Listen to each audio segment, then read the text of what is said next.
Hello and welcome to Flip Video 32, the beginning of the Cold War.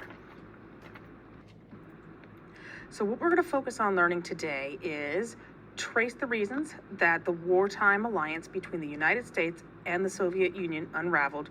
So why did we break up? Because, at the Yalta and Potsdam conferences, we were kind of getting along.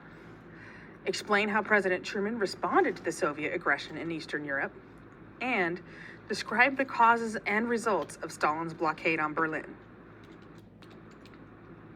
All right, so President Truman was not the only world leader who believed that Stalin had aspirations toward world domination. Winston Churchill also spoke out forcefully against the Soviet Union. On March 5th, 1946, he gave an important speech at Fulton College in Missouri, Truman's home state. Referring to a map of Europe, Churchill noted that an iron curtain has descended across the continent. Guys, you may have heard of the Iron Curtain. It's going to come into play. It's not into play yet. We're not there yet. All right? But what you need to think about here is we're going from getting along with the Soviet Union to win a war to now we're having friction, because the Soviet Union is not a democratic society. All right? So we're looking at, again, the battle between democracy and totalitarianism. So the Cold War. This is the next step after World War II. All right, so Truman distrusted Stalin at the Potsdam Conference. He believed that Stalin was looking for world conquest, so just like Hitler.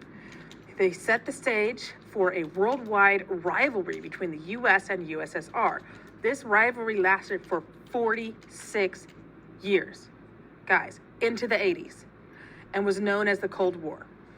The Iron Curtain is from a speech that Churchill gave. He noted that an Iron Curtain had descended across the continent. The east side was controlled by communist Soviet Union policy, and the west side was democratic. So again, we're looking between east and west. Democracy and totalitarianism, or in this case, specifically communism. Okay, so Truman faces Soviet aggression in Eastern Europe. All right, so he used to have a plaque on his desk when he was the president, and it said, "The buck stops here." All right, so he believed that the person sitting in the Oval Office had the obligation to face problems head on and make the hard decisions. All right, so he believed that no matter what happened, he's the one responsible. Therefore, he needs to be making those choices. All right, a number of countries in Eastern Europe were struggling against communist movements, and they supported by the Soviets, okay?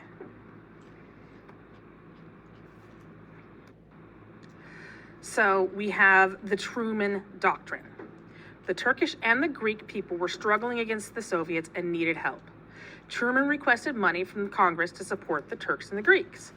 Congress provided $400 million in aid, and the Truman Doctrine is born. And it says that U.S. will aid countries to prevent the spread of communism, contain it in Russia. Okay, so this is really, really important. It's one of those things that you're going to always have to remember. Truman Doctrine says we are going to support democracy. We will spend money if that is what it takes to keep communism in Russia. Okay, so the United States contained Soviet expansion. In July 1947, the issue of the magazine Foreign Affairs, a writer who was called himself X, published an article titled "The Sources of Soviet Conduct." The author was really George F. Kennan, an American diplomat and a leading authority on the Soviet Union. His article presented a blueprint for the American policy that became known as containment, because its goal was to keep communism contained within its existing border. All right, so containment is like the reigning philosophy of the day. If you contain communism over here, it's not going to spread. We're going to have peace. Okay, so the Truman Doctrine says we're going to fund this. Kennan is the one who says that we're going to put it into place.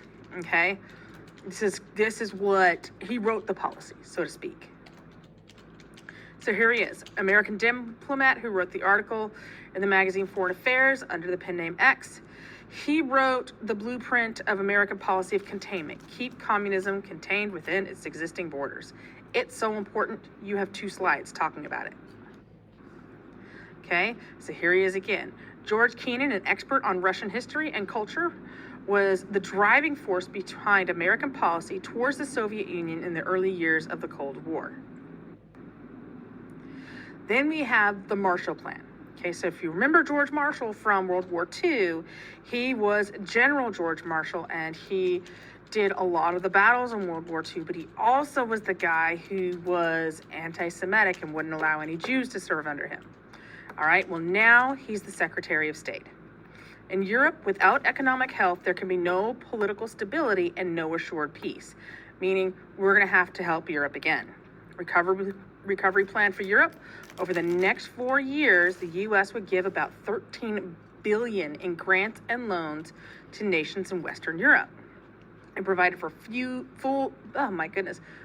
fuel, and factories to jumpstart the economic growth. Okay, so once again, we're giving money to Europe to get going. The goal is that a thriving economy will not be a temptation for communism. So another way to keep communism out is to have a thriving capitalistic economy.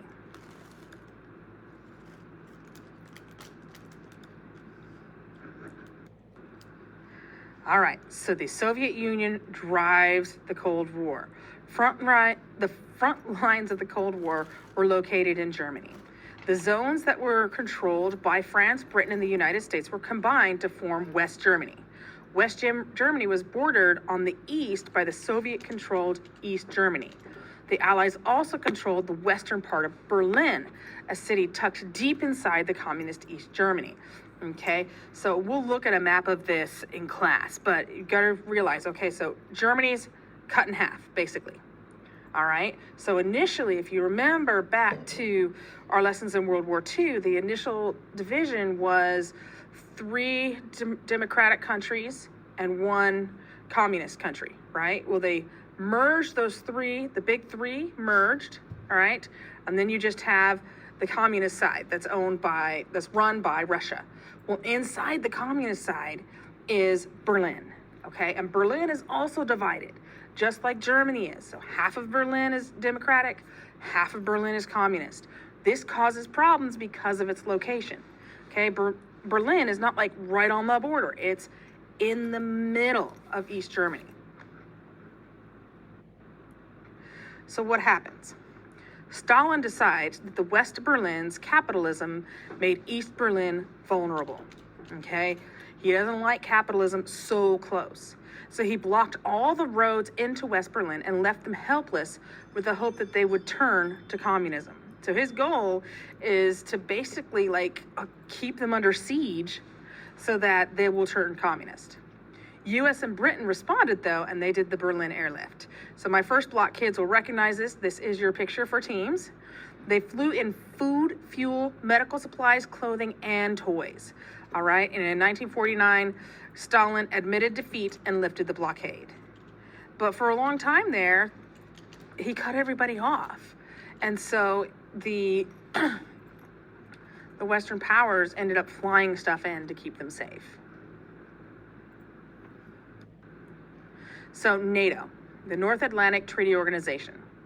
The Berlin airlift demonstrated that Stalin could be contained if Western nations were prepared to take forceful actions. Okay, so as long as the Western nations are prepared to step up, then we can push back Stalin. So NATO formed in 1949 and provided the military alliance to counter Soviet expansion. Okay, so this couples with the Truman Doctrine and Kennan's plans. Okay, so this is all going together now to say, okay, now we're going to bring military support. Okay, so 12 Western European and North American countries agreed to act together in defense of Western Europe. Okay, Stalin responded with the Warsaw Pact. All right, and that is a rival military alliance, and all of them are communist states except Yugoslavia. So let's look at the breakdown. Here we go. NATO has Belgium, Canada, Denmark, France, Greece, Iceland, Italy, Luxembourg, Netherlands, Norway, Portugal, Turkey, UK, US, and West Germany. Okay? Here's their Warsaw Pact.